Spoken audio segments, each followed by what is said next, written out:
wewa mbaniza nnyo kiro kino kyolwalina kuzome ziri mukaaga omwezi gwa October omwaka 2020 nze Moses Wamala programu esibe 2 era mbakulisayo mwenna balina gye bakozeeko oba gye mukozeeko olunaku luno olwaleero nakugamba nti Uganda ey'enkya of course yeetaaga abantu abakozi so si abo aboogera oboogezi so bw'oba mwena kyokozeeko nga ddala kituufu okkiriza olina ettoffaali ly'otaddewo olunaku olwaleero nkuga nti lwova mu makaago you're representing either yourself oba amakaago abolese ewaka so you're the honorable member of your family, of your house, of everywhere. So bikyokola manya nti obudde bwo bugenda era weetaaga okubeera nga Uganda gy'oyagala okulafubanira okulaba okufuna olunaku olwaleero n'enkya tolina kulinda lwankya olina kikola lwaleero bw'oba olina kyokoze well and good weebale nnyo era nkukulisaayo programu esibe bitutunira ensonga ez'enjawulo zigenda mu maaso mu ggwanga kusinga ddala byabukulembeze badde ebintu ebyobufuzi naye nasaba kubiyita si kusalawo ebigambo bibiri ebyobufuzi n'ebyobukulembeze byawukana ruling and leading they are two distinctive words so kati njagala nti mu programu tunulire ensonga z'ebyobukulembeze era tugoberera ensonga eziba zigenda mu maaso mu ggwanga akalu kabona nga kabindabinda mu mwaka 2021 tusigaze emyezi kati emijjuvu giri 3 November December sakone January unless electoral commission nabako kyekyusiza naye for information I have myezi giri 3 ogenda mu kalu kabona so twagala okutegeera the readiness oba obwetegefu bwabo abagenda okubeera nga banoonya ebifo by'obukulembeze ebibiina ebyenjawulo byakwasiza dda abantu bebeesiga oba byebeesiga okubeera nga bibawa bendera oba flag okugenda mu constituencies municipalities okugenda mu parishes okugenda mu sub counties okugenda mu cities empya na byonna ebifo ebyenjawulo okubeera nga batwala obukulembeze obwenjawulo Democratic Party NRM FDC DP olwokuna FDC egenda kulaunchinga of course presidential aspirant oba agenda obeera bakwatira bendera lwakuna luno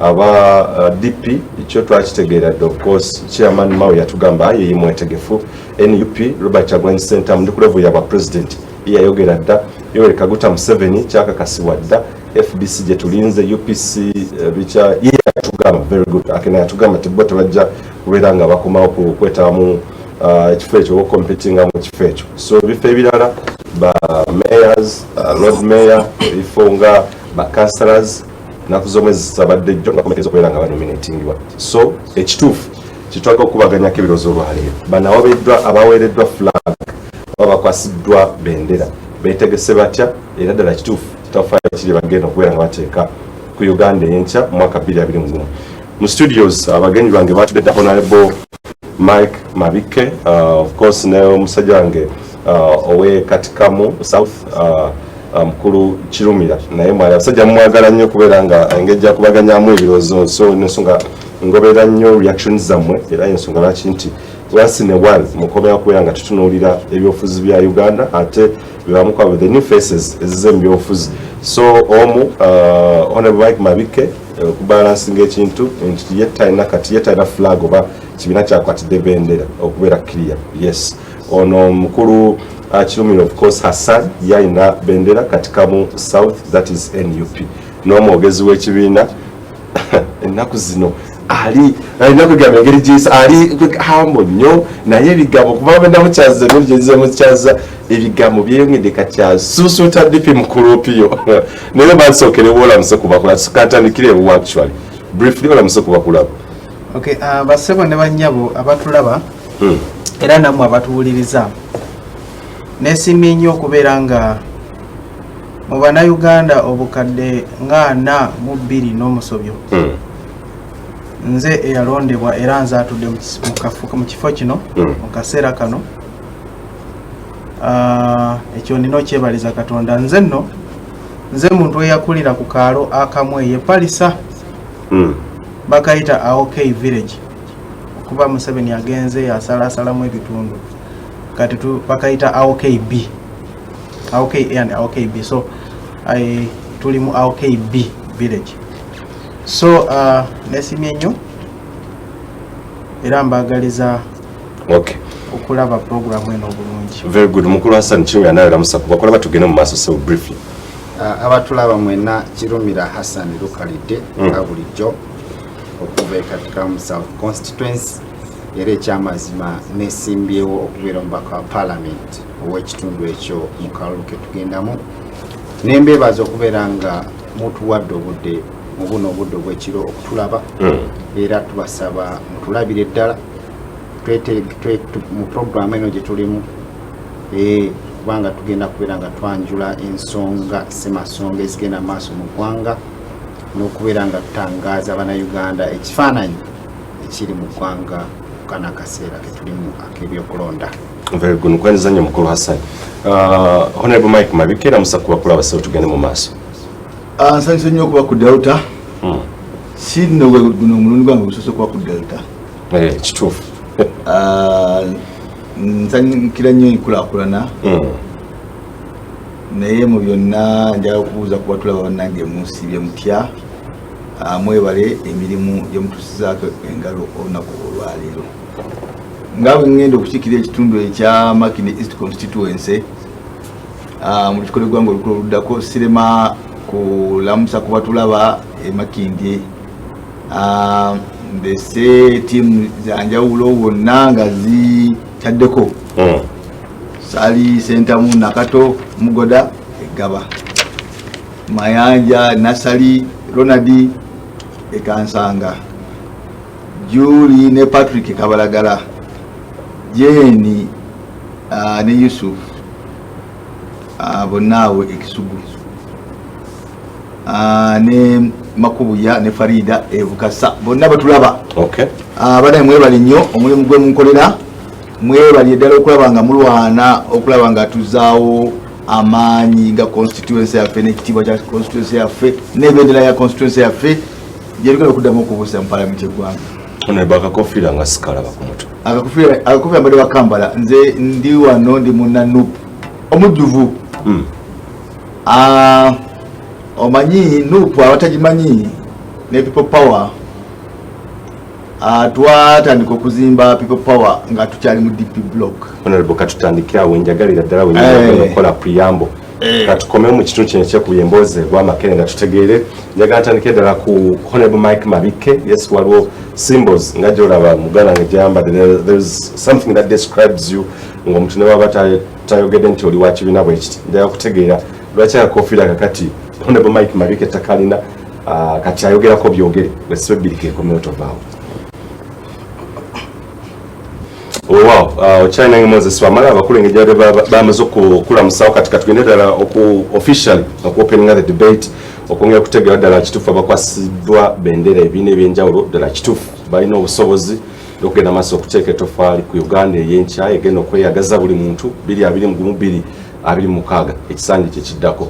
Mu studios ntandise ne Honorable Mike Mabike ono aluubirira okutwala entebe y'obukulembeze okusinga ddala abakukiikirira abantu b'e Makindye East 2026. Embiranye eriwo nti bakutte bendera otuuka mu vetting process oba okubeera nga basunsula Nyeko Derek yakwasiddwa bendera oba yakakasiddwa ekibiina obwesige ne babamukwasa nti nakituufu abasobola okubeera nga bakiikirira mu kikolo eggwanga olukulu.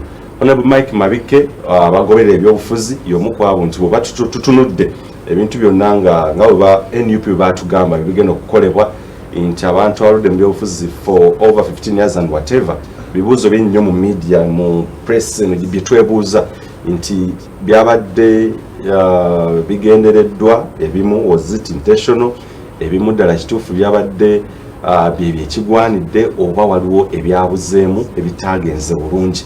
Kati Honorable Mike Mabike njagala nsooka ntegeeze ekyabadde ewuwe y'omu ku abo abatakkiriziganya na ngeri ebintu bino gye byakoleddwamu engeri y'okusunsula gye yagenze mu maaso. Honorable nkubuzza ekibuuzo ekikulu akakofiira era badde ogenda otandika preamble wenjagala akakofiira wakadropinze ate akakofiira nze founder author ate akakofiira akadropinga nti kirabidde bwerazi mu motoka yange. Honorable statement eyo nno kirabidde bwerazi mu motoka yange. omwana akakuleetere Honorable omwana wayinza okukalira sina mutawaana n'akakofiira. Netusooke tutegeere Honorable ebigenda mu maaso mu NUP nenjagala preamble eri wobadde ogenda okutandikira tuzze tubala mmwe abalina omusingi oba baakola omusingi okutandika ddala ku kisinde ekya people power actually n'okutuuka ddala mu kibiina. Naye akabuuzo kano kakulu totuukamu awo ne wejjusa nti okusuula ekibiina kye walina ate n'ogenda ku kibiina ekitandika obutandisi Honorable tulaba nti oyinza okubeera nga wenawe waluzingira out ebyobufuzi anti mubiraba bulala ebyobufuzi esooka ddala political party ekibiina ky'ebyobufuzi omuzungu agamba is not the end in itself, but the means to the end. Ekibiina ky'ebyobufuzi si kyekiruubirirwa ekyenkomeredde naye motoka ekutuusa ku kiruubirirwa. Kyobalaba nti bwona tuna kategori z'abaana b'ebyobufuzi zanjawulo. Waliwo ab'ebyobufuzi ekikategori esooka enoonya power ne gavumenti. Waliwo kategori eyokubiri enoonya ebifo. Tize bwe mbeera memba palamenti, bwe mbeera kansala, bwe mbeera meeya, ebyange biba biwedde. Ate waliwo kategori endala yo nga bawagizi baagala kitambula, tebaagala bifo, tebaagala kine, baagala kikola kitambula. Nolwekyo bw'obeera ng'oli nabyabufuzi anoonya power, tosobola kwewala kutambuza mmotoka za njawulo. Yakuwa kyakulabirako Kibaki bwe yanoonya power Kenya yasookera mu KANU n'avaamu n'akola DP, n'avaamu n'agenda mu NAC, n'avaamu n'akola PNU. Yakola ebine. That's just here in Kenya. Tudde ku president aliyo kati. Kitaawe yali wa KANU naye mu yali. N'avaamu n'agenda mu NAC. N'addayo mu KANU. Naye nga akola nongaze nga bundaba bwe noonya. N'addayo mu KANU. N'avaayo n'ayingira PNU. Kati alina Jubilee. Kitegeera tudde okuwa wano. Wano twagala mu comparinga nnyo. Yasookera mu DP Ethiopia. N'avaayo n'agenda mu UPC. N'avaayo n'agenda mu FONASA. Anoonya n'ava mu FONASA n'akola UPM. N'ava mu UPM n'ajoininga n'ekibiina kya UFF, Uganda Freedom Fighters. Ne bakola NRM ne Lule. N'akola NRM. N'avaayo mu nsiko n'ajja. NRM n'agikyusa NRMO. That is it. Eyo omuntu anoonya power. Akati ebizibu tulina alisia mujirabira ku bano ba eriwe koledde. Temumanyi bakoleza batya. Kati fe tuli mu kategori y'abakoleza, tetuli mu kategori ya kiriwe kikoledde abasuulawo ebibadde bitandise okukolera. No, fe tubikola. Kati for instance, nze ndi founder wa bintu bingi. I'm founder of UID. Founder. Yeah, true. Of the biggest youth organization ever in the country. Kati yafa. Ewa Nigeria kayafa. I'm founder. I am founder of SDP. It was one of the fastest growing political parties of our time. SDP brought in just 2 years, brought councillors, brought what? I'm founder of people power. I am founder of people power. Honorable. I am Nkubudia Sebo. Oli proud nyo gamati. Founding new ideas. New ideas. I found new ideas and contemporary ideas. Kubanga, that is it's about people. What people want and move with them. But without moving with them, then you are not in politics. What are you in politics? Therefore, people power. I have had a big role, a very big role. Twaddamu ne tukola DP block. Mu DP block twali tuzimba ebintu bibiri oba bisatu. Soka dala twali twagala mass party, nga DP mass party. Ngera ya lead agency, that's number 1. 2, twali twagala kuseparatinga mu DP ekifo kya party president ne presidential candidate. Nga twagala Mwami Kyagulanyi abere presidential candidate wa DP. Nga twagala Norbert Mao asigalenga party president wa DP. Naffe ffenna nga twagala tusigale mu DP ku National Executive Committee. Tekyasoboka. Kwekola DP block, kwekola reunion, tuzimba kintu mass party. Kubanga twali participating in each and every by-election. Jinja, Bujiri, Arua, and all over. Twali tuzimba kintu kinene kigazi ekigenda okukolera buli omu. Tekyasoboka with Norbert Mao. Tekyasoboka because Norbert twatulanga naye tukiziganya kino ekyanga tulaba kirala. Akati nno Mwami Kyagulanyi yabirabirawo nagamba nti mwe muli ba mitwe tugenda kukyagulanya mwene musalawo mwami Kyagulanyi kwe kudduka n'agala akola nuupu mu kugitandika tetwakusobola kukkiriziganya na Kibalamu oyo because Kibalamu twali tumumanyi era twagamba mwami Kyagulanyi finally naye Kibalamu ono agenda kutula mu kamera eno agambe nti aya musore binayi nkola sa nali sibitegeera we prophesized it era kyaliwo kanzire mwaka for matters of record mwakirabirawo temwakanya na National Unity Platform ngejja no ensonga ya Kibalamu because twalina ebibiina mu DP block mwali mumumanyi twalina SDP twalina PDP very good naye mwami Kyagulanyi bw'aba ng'alaba ebintu bya DP block tebitegerekeka gyebireka tebitegeera n'atandika secret negotiations nani ne Kibalamu naye twazitegeera twalabulirawo tugamba Kibalamu ono tali very reliable agenda kutula mu kamera agambe sebo nakola ensobi and I'm very sorry kitwakirabira yakikola naye ekyo ne bwekyaliwo ne tugamba kale tugende tukole omulama because kiringa Museveni kulanga kibiina ne weewuunya lwaki Kigongo oba Kadaga bamujoyininze twali ne mwami Kyagulanyi ng'akyalina na bine biviri ntanabisalako dreads olwa abantu bakyaddonde east okumushapinga netugamba nti kati nebiri zikole from Kyadondo east 2017 tambula naye all over mutuzimba kintu nze am very proud nze natwala whole team ya Arua because bona bali baganya gena Arua nebagamba Arua nze batwa mujje tugenda ate tugera ku wadru nze nali mumanyi tiwali yali amanyi mala era kitwaja Arua ensi ne kiraba nti Arua yateeka mwami Kyagulanyi national stage ne international stage nolwekyo bino byonna twali tubiraba nolwekyo mukugiraba wali wetwali talawo okuzimba twava mu DP block mutwagenda okukontinuinga omulamwa ogw'okununula eggwanga lino okulaba nga tuleeta enkyukakyuka mu ggwanga era mu kuyingira kwaffe nuupu pawamu kuffe twalina twakkiriziganya nga basajja kikulu yali waliwo ebyawandiikibwa naye twakkiriziganya nga basajja bakulu omusajja mukulu bwe baatulanga edda ng'ekigambo kye eba bondi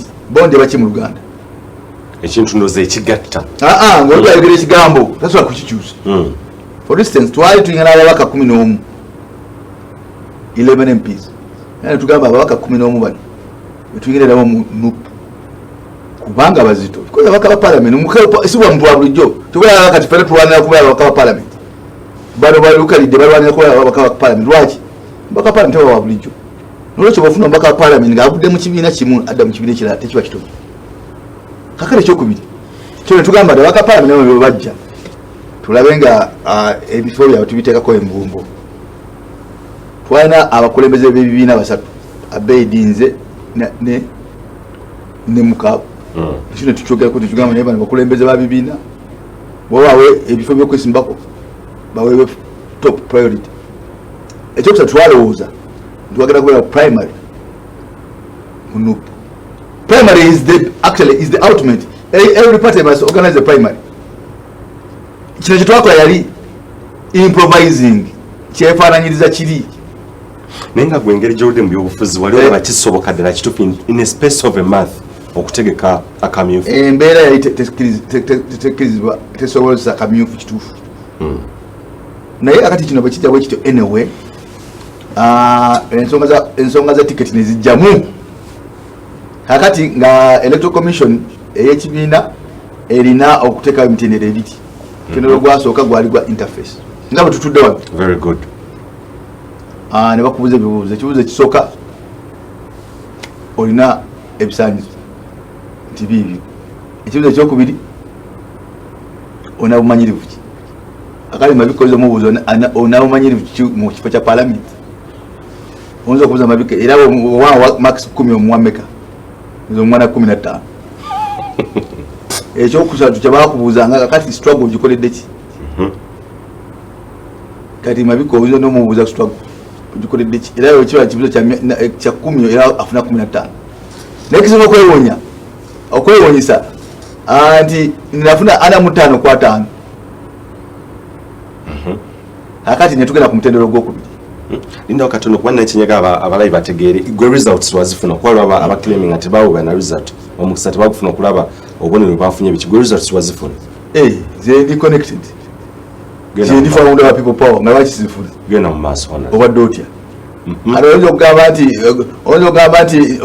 nti Rugunda tabanyi tasobola kufuna minutes za cabinet gumali mvuganya naye yafuna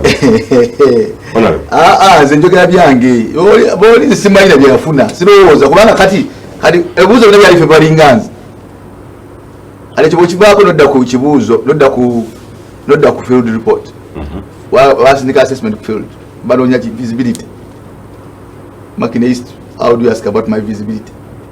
Buli omu agimanyi kiyagala wakitula onoonya Museveni buli omu amumanyi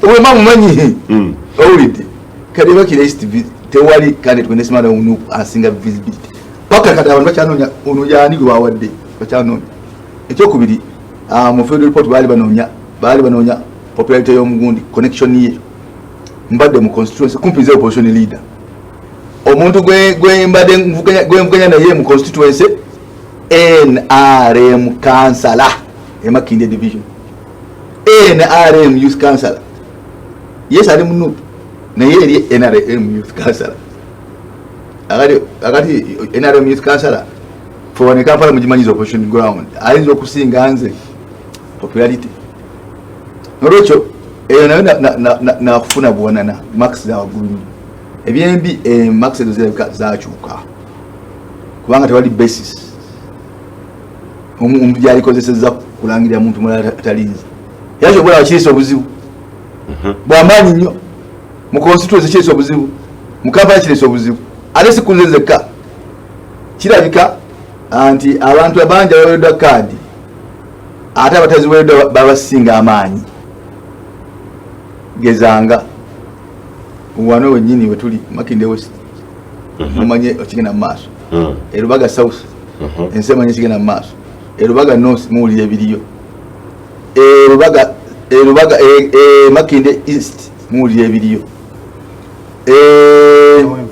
Kawempe North muwulira ebiriyo Kawempe South muwulira ebiriyo big problem Nakawa West muwulira ebiriyo kakati lwaki kiriyo lwakuba nti waliwo abantu abalowooza nti abantu abawereddwa kaadi simanyi wano mu Kampala simanyi byerugero simanyi byawa naye wano mu Kampala abawereddwa kaadi nti babali tebagwanidde era tebasinga basuuliddwa maanyi na visibility mu bantu nakumanyibwa mu bantu awo nkubuliza ekibuuzo ekyenkizo honorable nenkugamba nti gwaze otwadde Parliament people power obadde founder member NUP obadde otadde gwe naye do you feel disappointed actually? Abebyobufuzi bwe batyo abana abebyobufuzi bantu bazibu era ono biyingiramu ng'obitegeera otherwise oyinza okumenyeka omutima abantu mu politics bakyukakyuka bekyusa ate bekyusa lw'ensonga ez'enjawulo ati bwobanga obiyingira mu buyingizi oyinza okugweri n'okaaba naye waawuli veteran nga nze otegererawo nti ebyo bibeerawo naye gwe kyolina okubeerako osigala focused on the prize. Bino wali obisuubira bwe biti ffe omuntu azannya obukodyo nga bwenda buzanyibwa abantu bazanyirako tabamanyi ffe twali Makerere ono olukalidde abimanyi twaba recruiting twali Makerere okuva Makerere nga tuopposinga regime okuva Makerere tulwanira demokrasia okuva Makerere tulwanyisa dictatorship tuli small students and we have been there and we have been in trenches for many years nolwekyo kwenukambo ojja n'ozanya buno obukodyo obuzanyo bwendaba buno bazanya who's playing these games honorable bani abuzanya I think electoral commission ya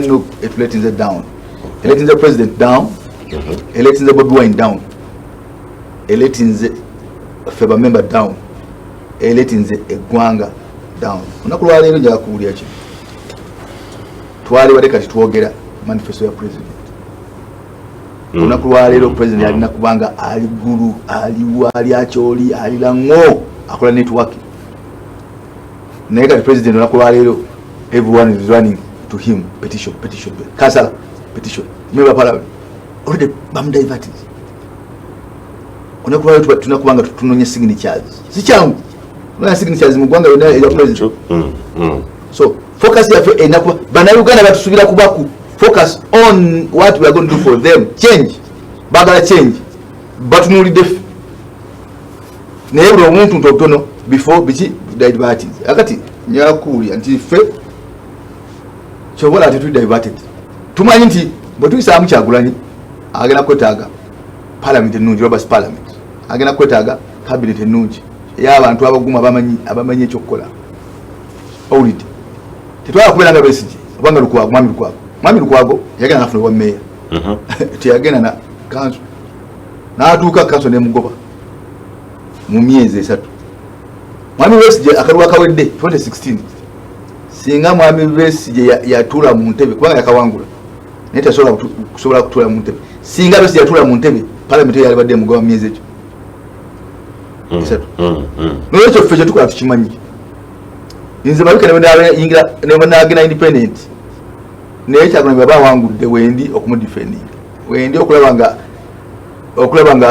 nga revolution yaffe bwe tuba tukutte gavumenti tugitwala maaso era nga ebyo byetusuubiza abantu tubikola olinamu okwejusa kuofuna n'ogamba nti ddala kituufu SDP nagita DP na biki oga nti okujoininga national unity platform n'emivyo gino oba mesen eriwa over one thing okukwatira ekibiina Bendera wejjusamu n'ogamba ddala kituufu wakola ensobi nze nebe nammwe era nze badde mbasomesa Bendera si kikulu Bendera kabonero tesinzi nebafuna Bendera ya NUP nebafuna Bendera ya DP nebafuna Bendera ya UPC nebafuna Bendera ya NRM tegaranti nga kuwangula Bendera eweebwa voter kali bino nene tuli mu semantics ani na Bendera omulozi asalayo okukwasa Bendera ne bakwata ya NRM abalozi asalayo ne bajiwa ODP n'agenda ne bakwata Bendera ya DP abalozi bagenda basalayo ne bajiwa FDC n'ayingira kanyala kuwa kyakolebeko mwami Kyagulanyi nyingi yatulage ku president waffe yatulage ku bwe yagala kwesimba weeri ekyaddondo esokera mu DP bano bopio nabagamba banayinze mu pekintu ne babirawo tuna candidate ati tuna kamome nagamba kale awo nzigaddewo nagenda mu FDC nagamba ne mu Bendera kobo ndi ati tubadde ne candidate tujja mujayo nagalawo nagenda mu bantu abagaba Bendera finally ye people power era bajimuwa nakati kutambulira n'olwekyo bino byemwogera kola is a waste of time Bendera ticket wa bano ticket si abasimbo are ticket bajikuwa eyinza kubanga contributing between 10 and 20%. At the end of the day it is you the individual. Do you feel people power will disappoint any courts? People power is it disappointed? No, people power is disappointed abantu. Actually electoral commission management committee people good disappointed abantu sife because for chetuko chekitufu era ise chimanyi chekitufu was actually mayhem mu gwanga what were all this noise why telling noise the way why telling noise guru kubanga nayo nalebe list where from here northern Uganda who's shouting no it is diplomatic people kubanga bwemera abadala bakufafurunzi bo ekintu ekikwata mu Uganda mwenarem ku Museveni ku Rugunda ku Kadaga wera mu noise dane ekikutte ku MP owekisoro abantu abadde balaba bana abadde mu kintu kino ekyaddondo babamanyi bana abadde mu kintu kino ejjinja babamanyi bana bakibaddemu mu union eguru ejjinja Masaka babamanyi bana abadde Arua babamanyi bana bali kutuze charge sebo fe tuli kugwa na Gomola nze President Bobi Wine n'abala 32 tuli ku musango gwa Nagomola nzo ompita mululu oba ompita mulugwa kiki ekyali kinkwasa kinzisa Arua oyo abantu bakiraba singa omusango gwa Naggomola gutuka mu V Kalaba estate manyolooza nolwekyo abantu balabanga abantu abadde mu maaso g'ekintu kino abayisibwa bwe bati tebasobola kuba basanyufu tobalaba nti ne baba electoral management committee yafunye ebifo 80% nga waliwo ne 20% ey'abantu abali ki abalabika nga banyigirizibwa abantu ekintu kyonna kiba upside down.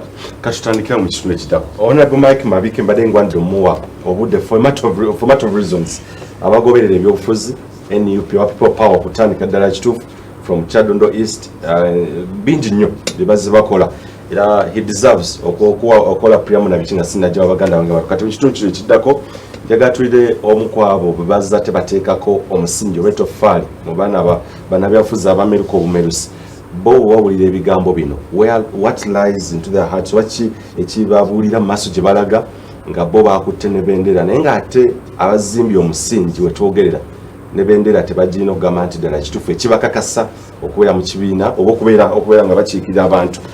Where is the confidence mu bantu bano abazabeerawo ku struggle for NUP Bobi Wine whatever people power and where is the confidence for people power katukome mu kitundu ekyokubiri tuvaawo.